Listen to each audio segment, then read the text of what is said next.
بگردیم اینجا یه خطی داریم که به این پاک نمیشه. فکر نکنید که اون بشید با دست با دستمال این زب میکنه استن. آره با دستمال پاک شدنی نیست.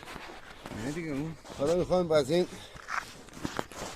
استراتژی استفاده کنیم برای پاک کردن این خش خط. ببینیم اگر به استخونش نرسیده باشه خط باید پاک کنه.